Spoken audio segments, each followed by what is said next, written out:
ভূতবাগানের কথামালায় এবার একটু ভিন্ন স্বাদের গল্প নিয়ে আসা হলো। পশ্চিমবঙ্গ মধ্যশিক্ষা পর্ষদের মাধ্যমিক সিলেবাসের বাংলা গল্প মতি নন্দীর কোনি। যারা মাধ্যমিক দেবে, গল্পটি তাদের ভীষণভাবে উপকৃত করবে আশা করি। একটি নিম্ন মধ্যবিত্ত ঘরের মেয়ে কোনি, যাকে আবিষ্কার করেন কোচ ক্ষিতীশ সিংহ, শত বাধা লাঞ্ছনাকে অতিক্রম করে যে প্রতিষ্ঠিত করেছে নিজেকে, করেছে সাঁতারে বাংলার মুখ উজ্জ্বল। গল্পটি অনুচ্ছেদ অনুযায়ী পর প্রতি রবিবার বিকেল 5টায় উপস্থাপন হবে। আজ তার প্রথম অধ্যায়। পরবর্তী অধ্যায়গুলি শুনতে চ্যানেলটি সাবস্ক্রাইব করে রাখুন। শুরু করছি আজকের গল্প মতি নন্দীর কোনি। আজ বারুণী। গঙ্গায় আজ কাঁচা আমের ছড়াছড়ি। ঘাটে থই থই ভিড়। বয়স্কদের ভিড়টাই বেশি। সদ্য ওঠা কাঁচা আম মাথার উপর ধরে ডুব দিয়ে উঠেই ফেলে দিচ্ছে। ভেসে যাচ্ছে আম, কেউ বা দূরে ছুঁড়ে ফেলছে। ছোট ছোট ছেলে মেয়ের দল অপেক্ষা করছে আম সংগ্রহের জন্য। কেউ গলা জলে দাঁড়িয়ে, কেউ বা দূরে ভেসে রয়েছে। আম দেখলেই হুড়োহুড়ি পড়ে যায়। একসঙ্গে 2-3 জন চিৎকার করতে করতে জল তোলপাড় করে এগিয়ে যায়। যে পায় প্যান্টের পকেটে রেখে দেয়। পকেটটা আমে ভরে গিয়ে ফুলে উঠল। জল থেকে উঠে ঘাটের কোথাও রেখে আসে। সেই আমে হাত দেওয়ার সাধ্য কারও নেই। পরে আমগুলো ওরা বিক্রি করে পথের ধারে বসা বাজারে অনেক কম দামে। আজ গঙ্গার ভাটা। জল অনেকটা সরে গেছে ঘাট থেকে। সিঁড়ি এবং তার দুধারে ইট বাঁধানো ঢালু পাড় শেষ হয়ে কিছুটা পলিমাটি, তারপর জল। স্নান করে কাদা মারিয়ে বিষণ্ণ মুখে উঠে আসতে হচ্ছে। তারপর অনেকে যায় ঘাটের মাথায় ট্রেন লাইনের দিকে মুখ করে বসা বামুনদের কাছে, যারা পয়সা নিয়ে জামা কাপড় জমা রাখে। গায়ে মাথায় সর্ষে বা নারকেল তেল দেয় এবং কপালে চন্দনের ছাপ আঁকে। রাস্তার একধারে বসা ভিখারিদের অনেকে উপেক্ষা করে, কেউ কেউ করে না। দুধারে ছোট ছোট নানান দেবদেবীর দুয়ারে এবং শিবলিঙ্গের মাথায় ঘটি থেকে গঙ্গা জল দিতে দিতে কাঠের, প্লাস্টিকের, লোহার, খেলনার ও সাংসারিক সামগ্রীর দোকানগুলির দিকে কৌতূহলী চোখ রেখে অধিকাংশ বাড়ির দিকে এগোবে। পথের বাজার থেকে ওল বা থোড় বা কমলালেবু ধরনের কিছু হয়তো কিনলেও কিনতে পারে।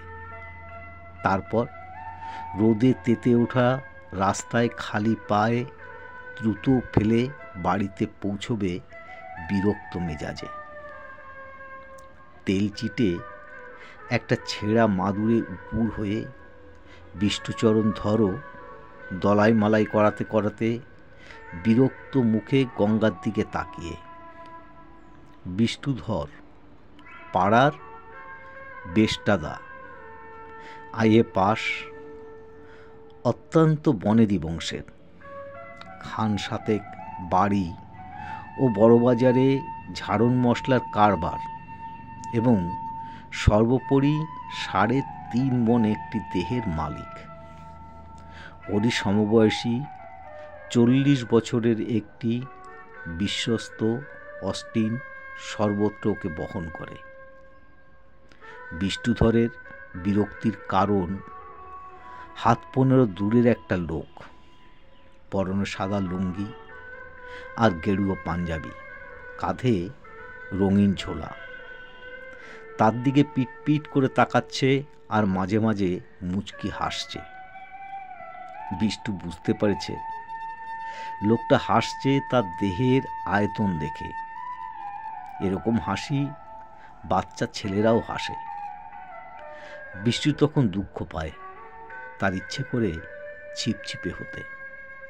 কিন্তু বিষ্টু বিরক্ত হচ্ছে যেহেতু ওই লোকটা মোটেই বাচ্চা নয়। চোখে পুরু লেন্সের চশমা, নুন আর গোলমরিচের গুঁড়ো মেশানো যেমন দেখায়, মাথার কদমছাট চুল সেই রঙের।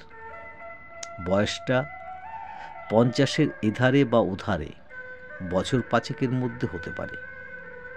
লোকটার গায়ের রং ধুলোমাখা পোড়া মাটির মতো, আর চোখের চাহনি ধূসর মণি দুটো দেখলে মনে হয় বোধহয় সূর্যের দিকে চ্যালেঞ্জ দিয়ে তাকিয়ে থেকেই মণির কালো রংটা ফিকে হয়ে গেছে। চাহনিটা এমন দেখলে মনে হয় যেন তার মনের সঙ্গে মেলে না সেই সব ব্যাপারগুলো প্লটসের মতো পুড়িয়ে দিয়ে ভিতরে সিদিয়ে যাবে। চোয়াল দুটোকে শক্ত করে ধরে আছে জেদ। মালিশওয়ালা ডান হাঁটুটা বিষ্টুর কোমরে চেপে ধরে মেরুদণ্ড বরাবর ঘাড় পর্যন্ত দ্রুত ওঠানামা করাতে লাগলো, পিস্টনের মতো। 12 এইভাবে হাঁটু ব্যবহারের পর মালিশওয়ালা নমস্কারের ভঙ্গিতে হাতের তালু জোর করে বিষ্টুর পিঠে জোড়া তালুর কোদাল চালালো। এরপর বিষ্টু চিত হবার চেষ্টা করল, পারছিল না। মালিশওয়ালা ঠেলে ঠুলে গড়িয়ে দিতেই সে অবিষ্ট লাভ করল। আব্রু রক্ষাকারী গামছাটি ঠিকঠাক করে বিষ্টু গম্ভীর স্বরে নির্দেশ দিল, তানপুরা ছাড়। মালিশওয়ালা 10 আঙুল দিয়ে বিষ্টুর সারা শরীরের চর্বিগুলো খপা খপ খামচে টেনে টেনে ধরে ছেড়ে দিতে লাগলো। তবলা বাজা। মালিশওয়ালা 10 আঙুল দিয়ে বিষ্টুর গলা থেকে কোমর অবধি ধপাধপ চাটাতে শুরু করলো। চোখ বুজে প্রবল আরামে নিঃশ্বাস ফেলতে গিয়ে তার মনে হলো লোকটা নিশ্চয়ই এখন ফ্যাক ফ্যাক করে হাসছে। বিষ্টু তখন খুব বিরক্ত বোধ করল।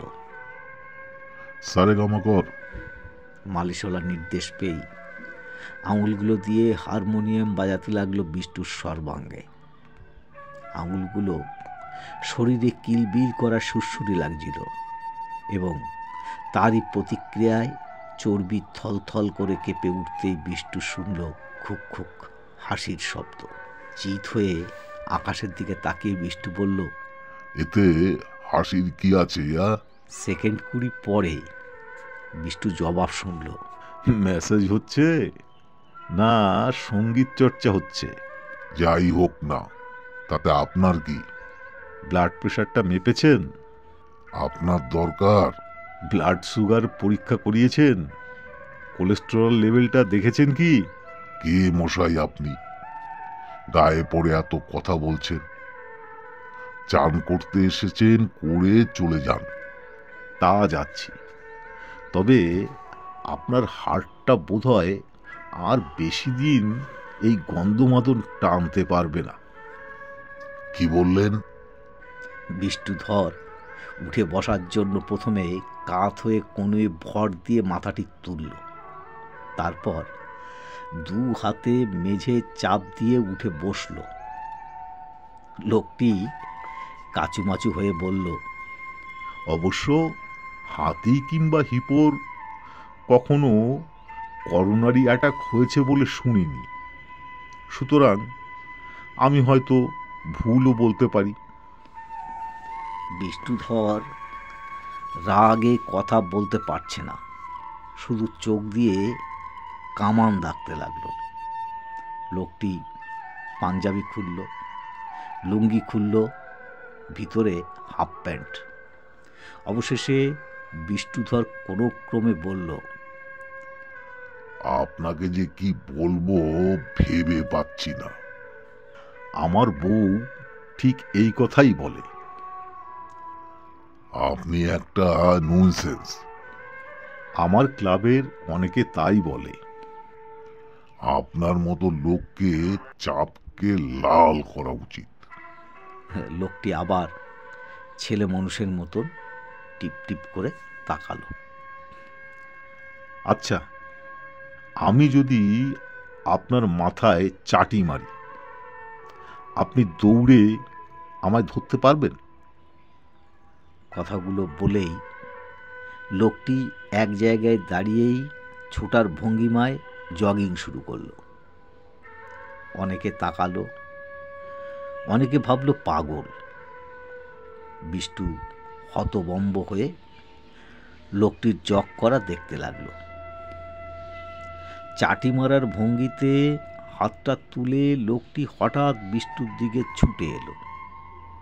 বিষ্টু ডুব দেওয়ার মতো করে মাথাটা নিচু করল। লোকটি হাত তুলে রেখেই পাশ দিয়ে বেরিয়ে গেল। পারবেন ধরতে? যদি চাটিয়ে যাই? আমার কিন্তু আপনার থেকে বয়স অনেক। জগ করতে করতে লোকটি আবার এগিয়ে আসছে। বিষ্ণুধর বুনো মোষের মতো তেড়ে পুড়ে উঠে দাঁড়ালো। তাতেই লোকটি দাঁড়িয়ে পড়ল। তারপর নাচের ভঙ্গিতে শরীরটাকে পেন্ডালুমের মতো ডাইনে বায়ে দুলিয়ে তিরিং তিরিং লাফালাফি শুরু করল। বিষ্টু থাবার মতো দুটো হাত তুলে অপেক্ষা করছে। দৃশ্যটা অনেককে আকৃষ্ট করল। আমি রোজ এক্সারসাইজ করি, আইসোমেট্রিক, ক্যালিস্থেনিক, বারবেল, বুঝেছেন? রোজ করি। দারুণ খিদে পায়। আপনার পায়? বিষ্ণুধর কথা না বলে শুধু ঘোর ধরনের একটা শব্দ করল। খিদের মুখে যা পাই তাই অমৃতের মতো লাগে। এই সুখ আপনার আছে? উত্তরের অপেক্ষা না করে লোকটি জগ করতে করতে সিঁড়ি দিয়ে নেমে শেষ ধাপ পর্যন্ত গিয়ে আবার উঠে এলো।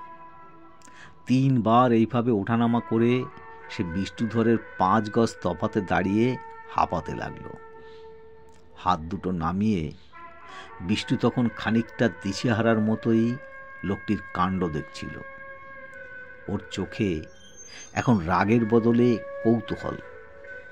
মনে মনে সে ছিপছিপে শরীরটার সঙ্গে নিজের স্থূল বদলা বদলি করতে শুরু করে দিয়েছে। খাওয়ায় আমার লোভ নেই, ডায়েটিং করি। ভারিক্কি চালে বিষ্ণুধর ঘোষণা করল এবং গলার স্বরে বোঝা গেল এর জন্য সে গর্বিত। লোকটি দুপা এগিয়ে এসে বলল, কিরকম ডায়েটিং? আগে রোজ 8 কিলো ক্ষীর খেতুম, এখন 300 গ্রাম খাই। জল খাবারে 20টা লুচি খেতুম, এখন 15টা। ভাত খাই মেপে 250 গ্রাম চালের। রাতে রুটি 12 খানা। ঘি খাওয়া প্রায় ছেড়ে দিয়েছি। গরম ভাতের সঙ্গে 4 চামচের 1 বিন্দু বেশি নয়। বিকেলে 2 গ্লাস মিষ্টির শরবত আর 4টে কড়া পাক। মাছ মাংস ছুঁই না। বাড়িতে রাধা গোবিন্দের বিগ্রহ আছে, আর সপ্তাহে 1 দিন মেসেজ করাই এখানে এসে। আমার অত নোলা নেই, বুঝলেন? সংযম, কেচ্চা সাধন আমি পারি। হাটের ব্যায়ামটমও আমার হবে না, বংশের কারো হয়নি। বাজি পেলে 70টা ফুলুরি খেয়ে কলেরায় বাবা মারা গেছে, যেটা গেছে অম্বলে।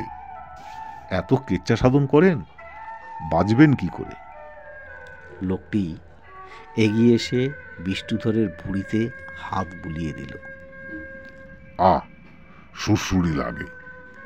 বিষ্টু হাতখানা ছড়িয়ে দিয়ে ক্ষুণ্ণ স্বরে বলল, আমার বউ এই কথা বলে। সকাল থেকে রাত অবধি ব্যবসা দেখি, চিনি ডাল নানান জিনিসের কারবার। এখন খাটুনির পর এইটুকু খাদ্য, তারপরে এই অপমান। কে করলে? লোকটি আবার হাত বাড়াতেই বিষ্টু এক পা পিছিয়ে পড়ল। না, সুরসুরি লাগে। কে অপমান করলো? কেন? আপনি হাতি হিপো বললেন না? জলহস্তির ইংরেজি হিপো। তাকে আমি জানি না? আমি কি অশিক্ষিত? না না, আমি আপনাকে অশিক্ষিত বলিনি। লোকটি বিব্রত হয়ে চশমা মুছতে মুছতে বলল, আপনার ওজনটা খুব বিপজ্জনক হার্টের পক্ষে। বিপজ্জনক মানে? বিষ্ণুধর তাচ্ছিল্য প্রকাশের চেষ্টা করল, কিন্তু গলা দিয়ে বেরিয়ে এলো ভয়ার্ত স্বর। আমি কি মরে যেতে পারি?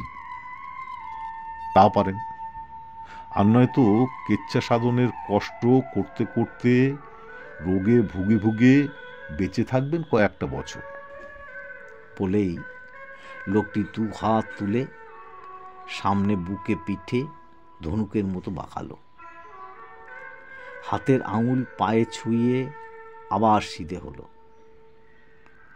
আপনি আমার থেকে 4000 গুণ বড় লোক, কিন্তু 4 লক্ষ টাকা খরচ করেও আপনি নিজের শরীরটাকে চাকর বানাতে পারবেন না। কিরকম কিরকম? লোকটি তার ডান কনুই শরীরে লাগিয়ে পিস্তল ধরার মতো হাতটা সামনে বাড়ালো। এইবার আমার হাতটা নামান তো। অবিশ্বাস ভরে বিষ্ণুধর হাতটার দিকে তাকালো। শিরা উপশিরা গাঁট সমেত হাতটার শুকনো শিকড়ের মতো লাগছে। নামান নামান। ফুলো ফুলো আঙুল দিয়ে বিষ্টু লোকটির কবজি চেপে ধরে নিচের দিকে চাপ দিল। নড়ল না 1 সেন্টিমিটারও। ঠোঁট কামড়ে বিষ্টু জোরে চাপ দিল। হাতটা এক জায়গায় রয়েছে। বিষ্টু এবারে সর্বশক্তি প্রয়োগ করল। কপালে ঘাম ছুটছে। কিছু লোক দাঁড়িয়ে দেখছে। তাদের চোখে বিস্ময়। লোকটার সাফল্যে না বিষ্টুর ব্যর্থতায় বোঝা গেল না। বিষ্টু লোকটার মুখের দিকে তাকিয়ে পাতলা হাসি আর চোখ পিটপিটানি দেখতে পেল। হাতটা সে নিচে নামাতে পারছে না। বিষ্টু হাল ছেড়ে দিয়ে ফোঁস করে নিঃশ্বাস ফেলতে লাগলো। কি করে পারলেন? জোরে বলতে শুধুই গায়ের জোর বোঝায় না, মনের জোরই সব হয়। ইচ্ছা শক্তি দিয়ে শরীরের দুর্বলতা ঢাকা দেওয়া যায়। শরীর যতটা করতে পারে ভাবে, তার থেকেও শরীরকে দিয়ে বেশি করাতে পারে ইচ্ছের জোর। সেজন্য শুধু শরীর গড়লেই হয় না, মনকেও গড়তে হয়। শরীরকে হুকুম দিয়ে মন কাজ করবে। আপনার মন হুকুম করতে জানে না, তাই শরীর পারল না। বিষ্ণুধর বিষণ্ণ চোখে তাকিয়ে থেকে বিড়বিড় করে বলল, ইচ্ছে করে খুব রোগা হয়ে যায়। ঠিক সেই সময় গঙ্গার তীর থেকে তীক্ষ্ণ চিৎকার ভেসে এলো, কোনি কোনি। লোকটি গঙ্গার দিকে তাকালো। গল্পটির পরবর্তী অংশ শুনতে চ্যানেলটিকে সাবস্ক্রাইব করে রাখুন।